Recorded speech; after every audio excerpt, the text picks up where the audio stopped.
Everything goes back to the supernatural. Everything goes back to God and Satan and the war that Satan has on God since before time began.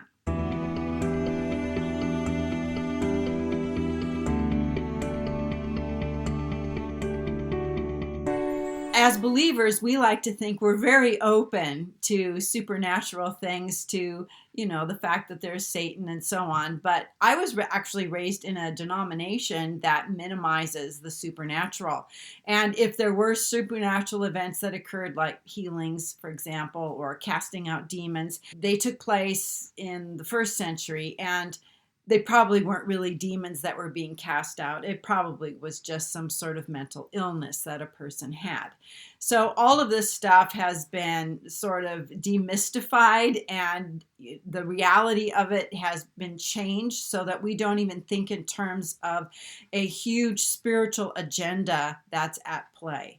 We're in the middle of a war that is actually going to start intensifying as the days go on. So we know about sin. Sin began with Adam and Eve in the garden, and God cast them out of Eden. They could no longer have a free and open relationship with God. Provided a way for them to be covered, for their sins to be atoned for, which is what a covering is.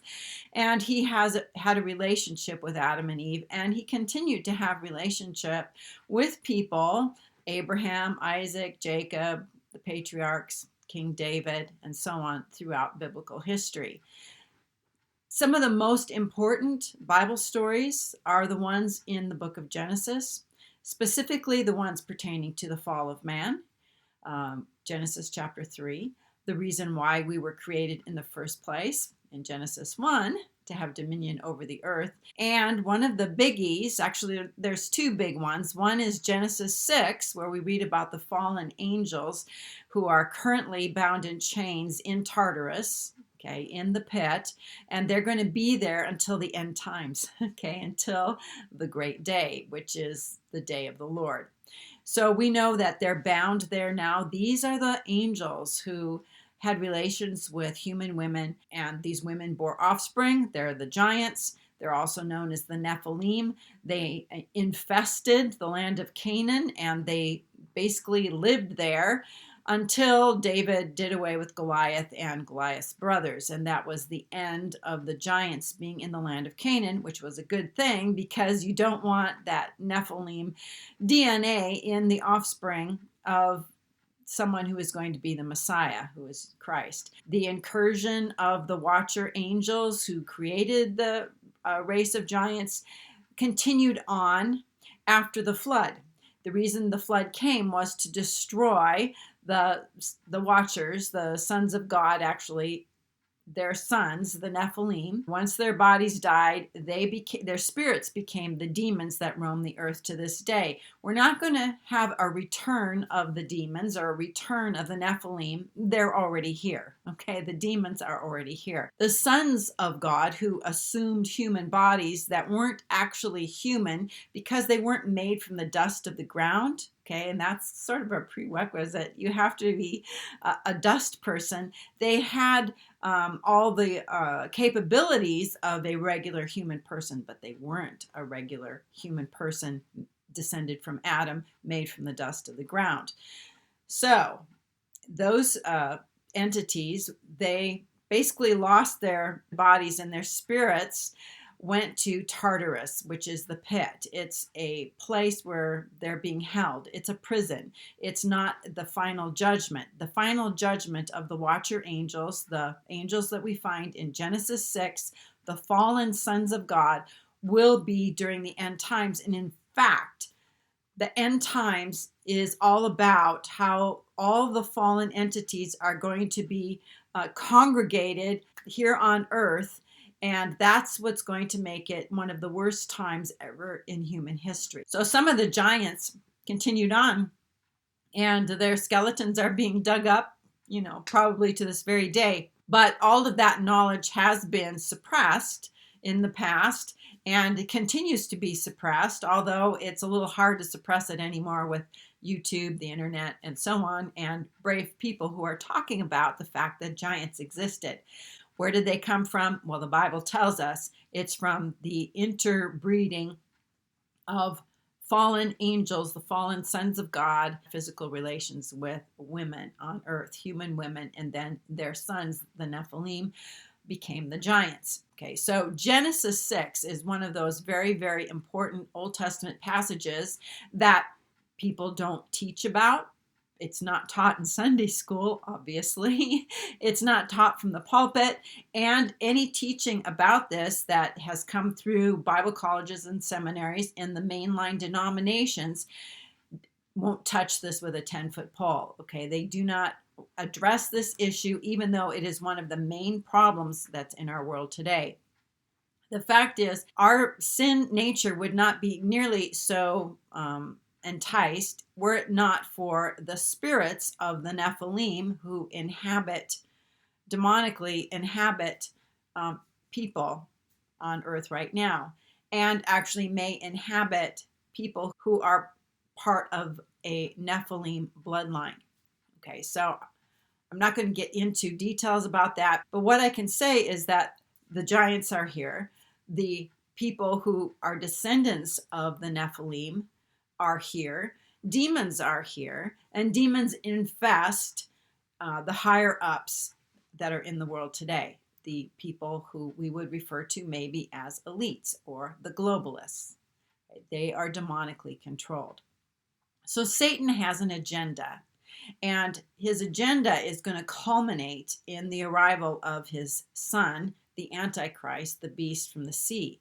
But up until that man shows up, dies, and comes back inhabited by Apollyon, the king of the angels of the bottomless pit, Satan has been using another entity, and she's called the harlot or the prostitute, and she's the mother of harlots and the mother of prostitutes. Okay, we're not talking about physical prostitutes here or any kind of sexual relations. We're talking about individuals who are willing to sell themselves for the sake of gain to someone, and it meets the requirements of both entities, sort of. So Satan has to control the world through people, because people still have dominion over the earth. Dominion was never taken away from mankind. It's ours. Unfortunately, it's ours under Satan, not ours under God. Okay, and that's the big problem here. But Satan has to use people. And because his son hasn't arrived yet, what he's been doing is using many, many, many people in many, many areas and walks of life to prepare the world so that when his false son, the Antichrist, appears, the world's situation, the world's military situation, financial, everything about the world has been prepared for his son to come here. And that's the job of the harlot. Okay, she has been in the process, or Satan has been using her. She's a prostitute. She's going to be used here. She's being used to usher in what's going to be the beast kingdom. So the harlot is actually a system of control. I've talked about this many times, but this is the invisible woman. Okay, this is one of the elephants in the living room that nobody talks about. So if you're listening to people talk about the end times and they do not address the harlot, or they say the harlot's the Catholic Church, or Mystery Babylon, the harlot, that's New York City, or it's a specific locale, they do not understand the harlot. The harlot is also known as Mystery Babylon. It's a city. Okay, it's Babel. Another chapter in the book of Genesis, I think it's Genesis 11. If you read the chapter in Genesis 11 that talks about the Tower of Babel, you're not going to find any reference to Nimrod, who is the founder of Babel, and who is also the first biblical type of the Antichrist. He was a rebel against God. What you find is a group of people saying, let us build a city. Let us build a tower. Let us use bricks, make bricks, and build this city and this tower. Let us make a name for ourselves. This is a cabal. This is a group of people who are conspiring together to do the opposite of what God said to do. God said after the flood, I want y'all to spread out. And rather than do that, they decided they were going to concentrate. Because if you can concentrate everybody in a city, you can consolidate them, you can control them. Okay, and just as an aside here, when this cabal is saying we're going to build bricks, we're going to make a city out of bricks, God makes things out of living stones. Okay, he takes a stone, something that's already existed, and he is going to shape it and then place that living stone into a holy habitation for God. But what the enemy does is he takes and makes bricks. They're all identical. Ka-chunk, ka-chunk, ka-chunk, ka-chunk. Ka-chunk, ka-chunk, ka-chunk. Okay, and we're going to build a structure out of the works of our hands. Something that we do. We make bricks. And bricks are always a picture of slavery. That's what the Israelites did in Egypt, was they made bricks. They had to build these structures out of bricks that they made. It's a picture of enslavement. So these people, though, were going to obviously not make all the bricks themselves. They would have to entice the people to do that. And in order to make the bricks of their own enslavement, they would have to be persuaded that this was a good thing, that they would get something out of it, and in terms probably of they would be a renowned city, people would envy them. Anyway, the Tower of Babel is the seed of the city, Mystery Babylon. When God dispersed the people, I've talked about this many times, it became like a dandelion where the seeds went everywhere. And even though the city of Babel was left off and the tower was left off from being built and so on, the people had Babel in their hearts. When they went out, they took those values of the city of Babel, and they brought it with them, and they started, doing the same thing. Let's make an edifice to our own greatness. Let's enslave people and build a city and a tower, and let's convince them that this is something that'll be to their benefit. So Mystery Babylon, this is a mystery that we know about. God has revealed it to us. And remember, every mystery in the Bible is something that is a secret, but God's let us know about it. So Satan has taken this city of Babel and the seeds of it and planted Babel all over the world. So in Revelation, when it talks about the harlot sits on many waters, Mystery Babylon is seated on many waters. And later on in Revelation 17, we learn that the waters represent peoples and nations and languages and kingdoms and so on. Okay, so she's everywhere. She's kind of all over. So the city is worldwide. And that's something Satan wants to keep hidden from people, is the fact that the city of Babel, Mystery Babylon, Babylon the Great, is worldwide. She's everywhere. She's not the Vatican, although the Vatican is a part of it. She's not Washington, D.C., although Washington, D.C. is a part of it. She's not New York City, but New York is a part of it. Davos is a part of it. City of London is a part of it. The harlot is a mystery that we would be blind to if God hadn't told us about this entity, that Babel is now everywhere. And the values of Babylon, Mystery Babylon, are in every place. And as these seeds get watered, of course, the tree gets bigger and bigger and bigger and bigger, and eventually engulfs the whole world. But you have to remember that the harlot isn't the beast. The harlot is just being used to prepare the world for the beast.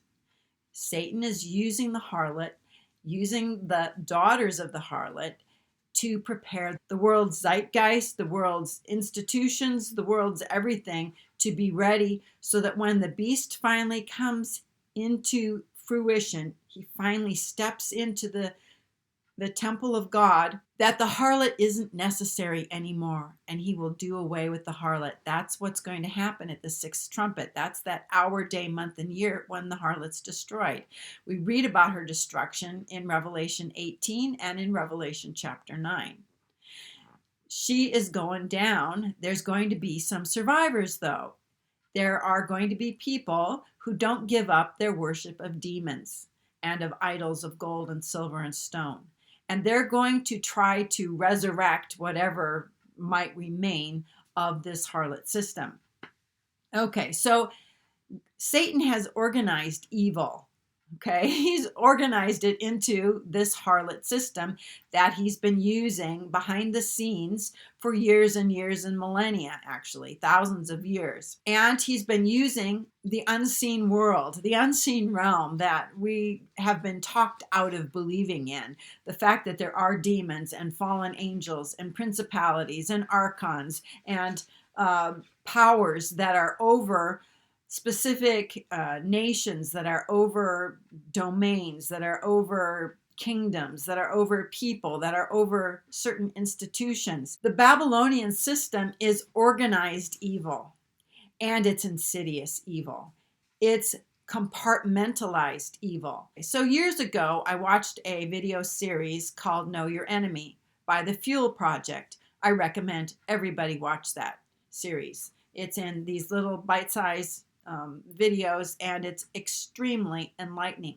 One of the problems that we have as Christians is that we don't know our history. We don't know, how Babylon has affected our current situation that we're in now in the world, and actually even within the church. And for more on how Babylon has infested the Christian world, take a look at Frank Viola's book, Pagan Christianity.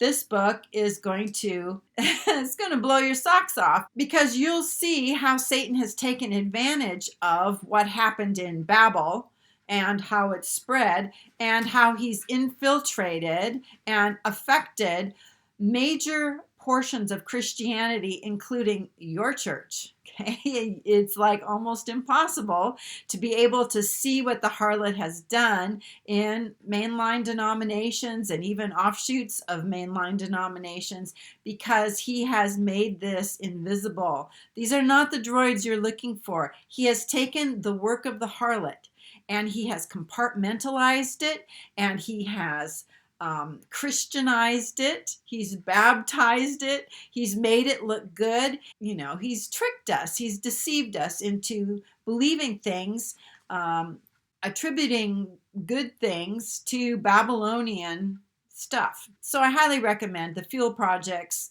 Know Your Enemy, and also Pagan Christianity by Frank Viola. If you're interested in knowing some of the truth about what's going on out there, those resources are very, very good. So Satan has compartmentalized what he's doing, and basically people do not make the connections between the various compartmentalized entities. So one of the things that this gentleman brought out in Know Your Enemy is all the obelisks and the domed structures that are throughout, basically, well, they're all over the world, but they're primarily the ones that affect us are in the United States and in Europe. So you'll see them at the Vatican, Washington, D.C. You'll see it in the City of London. You'll see it in many other places, Paris, that have to do with the harlot. All right, these are harlot structures, and these tell you where some of the locus of control are. Washington, D.C., we've got the military arm of the world right now. Pretty soon that's going down. We've got the City of London, the financial center of the harlot city of Mystery Babylon. And you've got the Vatican, who is sort of the focus of the religious sector of Mystery Babylon, the harlot, that great city. All of them are just components. They're not the whole thing. Like I said before, it's over the whole world, but primarily right now, the power structure of the harlot are what we know of as the elites, the globalists, the people who meet at Davos, the World Economic Forum, the United Nations, so on and so forth, that are supranational in that they control the kings of the earth, just like Revelation says. So when the beast comes the harlot is going to be over him too. And this is not what is how it's going to end, though. He's going to throw her off, and he hates the harlot. He'll destroy her, he and the 10 kings, with fire, smoke, and sulfur on a specific hour, day, month, and year that God has already put in concrete. It's already there. There isn't going to be any delay from that. This is a date that God knows, and it's not the day of Armageddon. This is, or any other end time day. This is the day when the present world system that we've been operating under since Babel is going to be destroyed. Okay, it's the sixth trumpet. This is the destruction of the harlot of Mystery Babylon. Okay, she's not going to be totally destroyed, though, but a third of the earth's population is going to die. When Jesus returns at Armageddon, he'll finish the deal. Jerusalem is one of the harlot cities, and I just want to talk a little bit about Israel right now. So when God sets up his end time scenario here, he's all about consolidation. And this is something that we actually see happening in the kind of the real world as it's playing out. We're seeing bank failures, and then other people come in and buy those banks. And now we have a bigger bank. We're seeing during the illness that happened, that small businesses went out of business, and now you have the big businesses, Amazon and Home Depot and Walmart and all of these big businesses. And it's easier to control a few big entities, businesses, and institutions than it is to control a whole bunch of little independent ones. So you have to wipe out the small independent ones, and then you can get this consolidation thing going on. This is a plan. Okay, this is a plan in the natural, and it's a plan in the spiritual. God is going to be consolidating or allowing consolidation to happen, because this is how he is going to destroy the beast and the beast kingdom. All right. So one of the consolidations that needed to happen is the nation of Israel. We know that Israel was scattered throughout the world at the time that Rome came in 70 AD with Titus and his armies, and they tore down the city, they tore down the temple, they destroyed it all, and Israel went out of business. Israel as a nation disappeared, although the people, the Jews, maintained their religion, the customs, the language was used religiously, and even though they took on some of the customs and the clothing and so on of the places where they ended up, they still maintained a distinct identity, which is a very odd thing. This does not happen normally. Normally, you're assimilated into a culture, and after a few generations, you've actually lost any kind of semblance to the old country that you came from. But this didn't happen with the Jews. Okay, they maintained an identity no matter where they lived, and they were persecuted wherever they ended up living. So God had a plan to bring Israel back into the land, and there's a reason for that. So in the Jewish year that began in September of 1947 and ended in September of 1948, two things happened in that Hebrew year. The first thing is the UN created a resolution that called for the partition of Israel, that this could actually be a place for the Jews to come back to. And secondly, in the spring of that same Hebrew year that began in September of 1947, the nation of Israel declared their independence, and they became a state in their own right. So Jews from all over the world began flooding to the nation of Israel. And I know there's a lot of people out there who say, yeah, but those aren't real Jews. Those are fake Jews. They're not real. Israel isn't a real country. It's a fake country. And you know what? You might be right on some of that stuff, but that's beside the point. And just so you know, the current structure of Israel as a country is just as corrupt and bad as the next one. Okay, they have... I don't know if you've looked at their Supreme Court architecture. It's very demonic. It's very satanic. and it was designed by a Rothschild, I believe. So anyway, that should tell you something. But here's the deal: it doesn't matter who these people are. It doesn't matter that Israel is just as corrupt as the next country. It doesn't matter who these Jewish people are or say they are or whatever. The fact is that there are going to be real Jews who came back and who are still coming back. Real ones along with the fake ones. Okay, there's going to be real Jews that come back. Why is this important?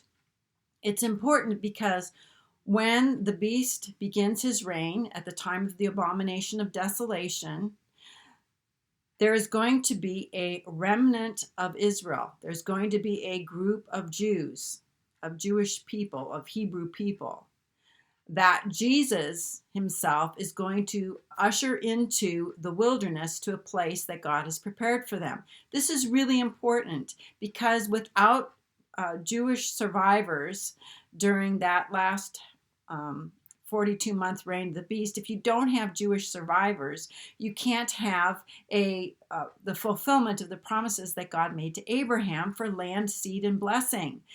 You have to have the people, you have to have the land, okay, and you have to have the Messiah, and then you can have the promises, the ultimate promises that God's made to Israel. And if you don't have any survivors from Israel, from the Jews, you won't have the fulfillment of the promises. So Satan is going to have a vendetta on the Jews. He's going to kill them. 2/3 of the Jews are going to be wiped out. Only 1/3 will survive. And Jesus is going to be taking this group after he comes down on the Mount of Olives, which is on the same day as the abomination of desolation. His feet will touch down. There will be an earthquake. The mountain will split, and he will lead his elect, okay, chosen ones. These are ones that Jesus knows are legitimate Jewish people, legitimate sons of Abraham, who he is going to take into the wilderness. That's the reason for the consolidation of Israel, is so that there will be real Jews coming into the land.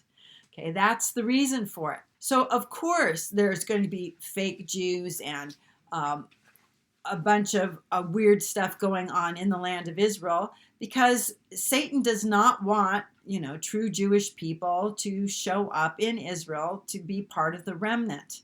And he is going to do what he did through Pharaoh at the time of the Exodus, is Pharaoh sent out an army to get the Israelites after they left the land, and they were backed up against the Red Sea. This is the same thing that we read about in Revelation chapter 12, where there's a flood that's going to come out of the dragon's mouth. This is a flood of troops. There's this flood that's going to happen. And it says that the earth is going to come to the help of the woman and swallow the flood. This is the ground opening and swallowing that army that's going to come after the Jews at the time of the abomination, when the remnant of Israel, the elect, are going to flee into the wilderness. There are elect Jews who will flee into the wilderness. There are elect Christians, some of whom will be persecuted and some of whom will be taken in a rapture. From the time of Babel, Satan has wanted to control the narrative, and you do this by dividing everything up, consolidating certain kinds of power in certain cities, not letting the right hand know what the left hand is doing, basically taking control of the narrative. And you do that through media, you do that through entertainment, through education, you do that through medicine, you can do this through agriculture, you can do it in all kinds of ways. And so Satan has taken all of these different avenues to control the narrative about what's going on. He controls seminaries, just in case you didn't know that. Okay, he has infiltrated into the institutions that train pastors. He is in the Christian music industry. He is in Christian publishing, and he helps control the narrative, and he does it underneath. Okay, he does it in a hidden way. One of Satan's deals is to keep this all hidden, all at the subconscious level, so that we don't make the connections that we need to make. And sorcery is attributed to the harlot. Okay, I'm going to say this again. Sorcery, the sorcery that we read about in Revelation 18, is attributed to the harlot, who is not the beast. Okay, so the sorcery, the pharmakia, the injections, the whatever is not attributed to the beast. He does not need to use any of these subterfuge things. The harlot, it uses sorcery though, and she uses it in the form of it's brainwashing. Okay, it's brainwashing. It's keeping people medicated, not just through actual, drugs or alcohol, but medicated through too much scrolling through TikTok, through television, through movies, through mass media, through all kinds of other ways that we can look at and go, well, that's not so bad. That's not too bad. I can be a good person and still do all this stuff. And that's true. You can. But Satan controls the narrative in a subtle way. He uses brainwashing. He uses techniques that you can't necessarily always put your finger on. And one of his real brilliant sorcery magic spells that he's cast is over the church and even over Christians who are watching for Jesus' return. They do not know who the harlot is. They have no idea who the harlot is, and they don't know that the harlot is your greatest enemy. Okay, I'm going to say it again. The harlot is your greatest enemy. She is the one who is going to be drunk with the blood of the saints. That is something that is never laid at the feet of the beast. The beast will persecute Christians. He'll kill anyone, behead, actually, and that's judicial, and it's a counterfeit Christ. We'll look at that in just a minute.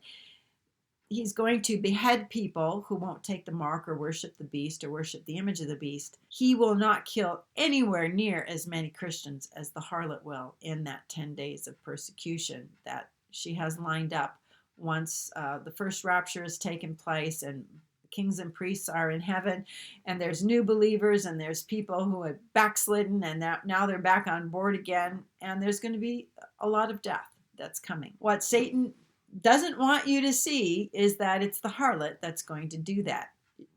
He's just jumping straight to the beast. The beast, the beast, the beast, the beast, okay? The Antichrist, the Antichrist, the Antichrist. He's your worst enemy. He's your worst nightmare. No, he's not. The harlot is your worst nightmare. And we're living under the harlot system right now. And we're like fish in water. We can't really see the water because it's the realm we live in. And I did write about this in my book, A Kingdom of Priests, and it's like the Matrix, okay, the movie The Matrix. It's hard to detect because it's everywhere. It's everywhere. And it seems normal, even though it's not. Okay, you're being controlled by the narrative that Satan has given you through the harlot, the harlot's daughters, and so on. There are demonically corrupted people who are controlling the various institutions that we have in the world today, institutions that are very normal for us that we don't think anything about. Watch that Know Your Enemy video series. It's very, very enlightening, okay, as to the level of deception that we've been living under. We didn't know. We just didn't know, and we didn't make connections, okay? Satan does not want you making connections, which is why he's compartmentalized everything. So when the beast comes on board, he doesn't need to use any of those subtleties anymore, because he has a kingdom that he rules by decree. And he's not tricking people into, siding with him. He's coming out, and basically the false prophet is saying, you need to worship this guy. And the dragon, Satan, is here in all his glorious whatever, and he's giving all his authority to the beast who rose from the dead, and for all intents and purposes is a Christ-like figure. And people are going to want to believe that. People whose names were never written in the Lamb's Book of Life. Those are the people who are going to buy into this. And the way he rules, he doesn't need to trick anybody. Although God says, that he's going to send a strong delusion on people so that they believe the lie. People are going to believe it, but it's the people who want to believe it that will be deluded by this. But the false prophet is going to come out and say, you don't worship the beast, or you don't follow him, you don't take the number that is the concrete evidence of your loyalty to the beast, then you're going to die. Okay, you're going to be beheaded. It's judicial, that this is the law. This is the penalty for not obeying the law. It's a law. Okay, that's how this is going to be couched. So it's a counterfeit of when Christ returns. Because remember, he's going to rule with a rod of iron. And he is the one who's going to be in charge. So when Christ returns to the earth, when Jesus comes back and we come back with him, and we have a rod of iron that we're going to rule and reign with him, there's going to be rules about what you can do and what you can't do. It's the same thing. And if you don't want to follow Jesus, you'll probably be a part of that group at Armageddon that comes against him. And all those people who are part of that group are going to be thrown into the lake of fire. And there's going to be people who will go on to live on the earth during the millennium. But they have to follow the rules, okay? And there's going to be rules. You have to do certain things, okay? So the beast is just going to have his own version of that. You have to do what he wants you to do. He's going to rule with his own rod of iron, as it were. And so the beheading thing there is a judicial thing. If you are willing to confess loyalty to the beast, you will be allowed to engage in his version of the millennial kingdom, the new golden age. So I want to go back to something that I talked about in the very beginning of this video, where I said the Nephilim are not returning. They're already here. The demons are not returning. They never left. They've been here since the time of the flood. The beings that are coming back are the actual sons of God who married human women, who had children by them. The actual angelic offenders, these watcher angels who were assigned to watch humanity but instead corrupted them, gave them forbidden knowledge. Those are the beings that are coming back. They're coming back. It's that spirit that is going to need a host body once the pit is opened. So it's going to be like the invasion of the body snatchers. They are going to entice people. That's why they're pictured as having long hair, long, beautiful hair. They're extremely powerful. They're this army. They're invincible. They cannot be destroyed, which is what all the imagery about the shields and so on is in Revelation chapter 9, where we read about them at the fifth trumpet. That when they come, they're that locust army. They're not locusts, though. They are body snatchers. And the way they're going to take over a body is someone has to willingly die, and so that this spirit can indwell them, and then they can have breath and be alive in this human body. You can't rule the earth unless you have an actual human body. So these spirits are going to need to acquire a human body, and it has to be by agreement. So the thing is that when the people are lured into making some kind of an arrangement with one of these angels coming out of the pit, and they basically say, I'm willing to die so that I can come back as a god, Jesus isn't going to let that happen.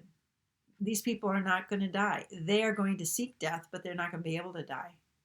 And those watcher angels will not be able to inhabit those bodies.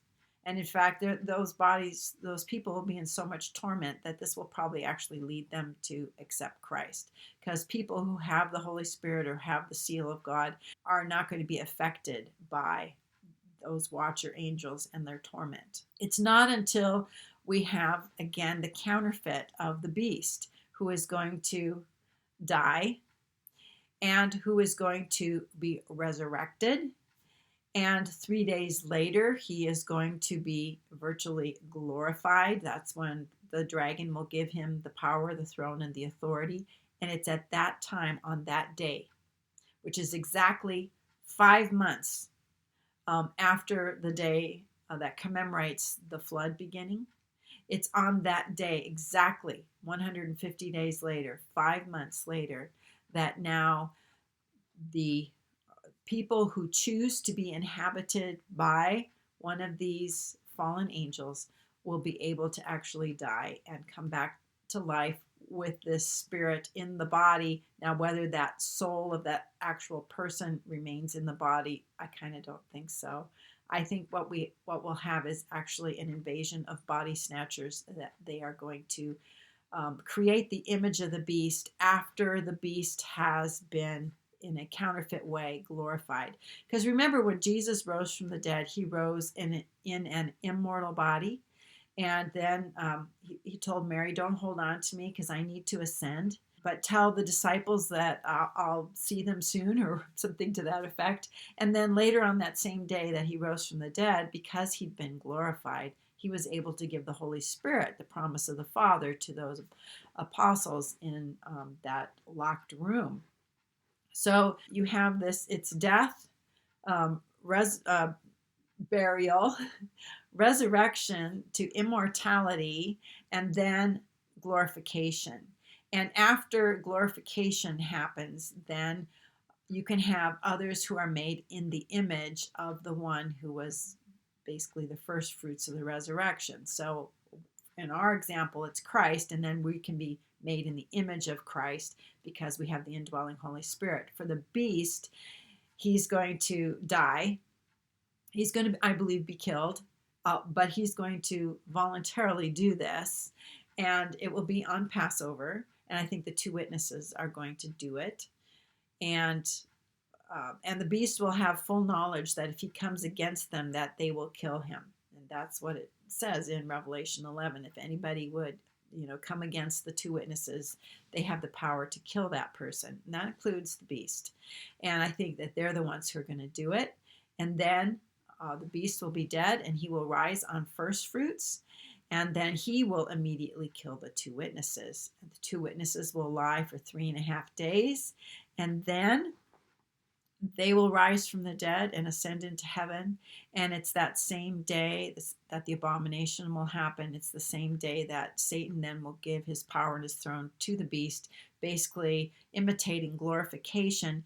After that, well, people who want to be immortal by joining up with one of those fallen spirits, they can do that. They can voluntarily lay down their life, and then the false prophet will give breath to that person, as in breathing life into them, as well as giving them this spirit, one of the fallen angels that have been in the pit. And so again, these fallen entities they themselves will now be clothed in a real dust suit, a real mortal body, and then together with the beast, these that are made in the image of the beast will begin to rule and reign on the earth, and people will have to worship them, the people who aren't one of them. So there's a lot of counterfeiting going on. There's a lot of supernatural stuff that's happening, and that's basically the bottom line of all of this. We live in a supernatural world that we are made to think that, and only in terms of what we can see in the natural realm. So right around the time of our rapture, the man-child rapture, Israel will be in a war, and we'll have 1/3 of the angels being cast out of heaven by Satan. He's going to cast his own angels to the earth to support him in trying to devour the child, that is us, when we receive our immortal bodies, okay, not glorified bodies, immortal bodies, and we'll be here for about a week, and then on the 8th day, that's when we'll be taken into heaven and glorified. That's when we become like Christ. We will see him as he is, and we will be like him. It's the same process again that happens. And so right about the time that we're changed, that's when a lot of supernatural weirdness will happen, fallen angels coming to the earth. And then shortly thereafter, the pit will open. And not very long after that, Satan will be cast out of heaven with all of the other angels. And finally, on the day of the abomination of desolation, the 4 angels that are bound at the river Euphrates, the sort of the worst of the worst, will assist the beast and the 10 kings, killing a third of the earth's population. So the harlot, okay, is the big enemy for us. And surprisingly, Satan is going to not want to keep the harlot around either, and neither will the beast once all that begins. So anyway, that's all I have to say on this video. I just thought I'd put that out there because this is one of those big secrets that Satan doesn't want you to know anything about, and I just feel the need to keep beating the drum on who the harlot is and how Satan is going to use her and then finish her off during the last days. So if you have a comment, leave it in the comments section, and we'll see you on another video. Till then, have a blessed day.